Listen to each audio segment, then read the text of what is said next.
Hello, family. Quick check-in. So, we're back with another episode. T-shirt talks with T. I'm in my T-shirt. I'm gonna talk to you for a quick moment. It's not gonna last long, but I thought about something.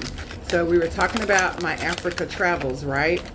So in Ghana, they have this thing called Dumsor. Dumsor. Dumsor means lights out. Where I was living in the Obajo village, the community called Obajo, which is outside between Medina and East Legon. We would have lights out, seemed like at least once a week when I first got there. Then it would be maybe twice a week. So it'd be like an hour or so. But before I left, do you know we were having Dumsor once a week, maybe for 24 hours? And it was hot outside. When I tell you it was 95 degrees in the shade over there when I was there last year in January. Yes, in January, it was 95 degrees. And we were having Dumsor. And I learned how to load up my ECG. ECG is the electric company there. And so you have a card with the SIM in it. And you take the card, it goes into the back of the meter. So when it gets low, I learned how to read the meter. When I could tell when it was getting low, I didn't have to wait for the electricity to run out. So it's prepaid electricity there. You don't have an electric bill in Ghana. And you take it to the ECG company. They load it up for you. You give them cash or whatever. You tell them how much lights you want. I would buy like 400 CDs at a time. That would be something like $30 worth of electricity. And yeah, I learned how to make it with no electricity for 24 hours. We have battery operated fans. I learned how to survive, family.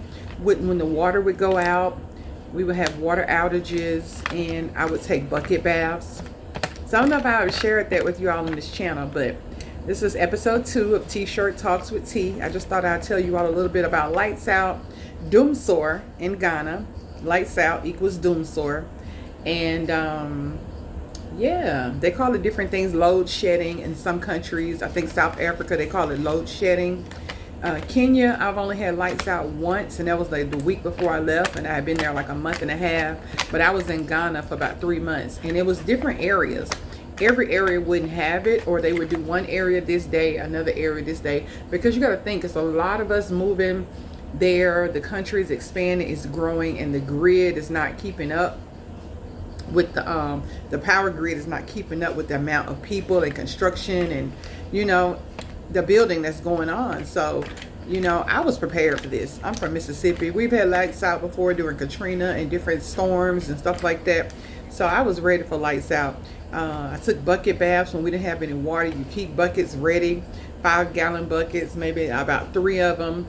And I was able to take my shower and freshen up for the day and keep it moving. You keep bottled water to brush your teeth and wash your face with. And no lights, no problem. That's what we say. No water, no problem. If you know, you know. So yeah, I just want to let you know, be prepared for these things. Even if you're in a 5-star area, you may still go to some countries and experience lights out and power outages and water outages. So this is just something you can be prepared for. Just thought I'd share that with you. T-shirt Talks with T. Welcome back to episode 2. See you later. Shalom.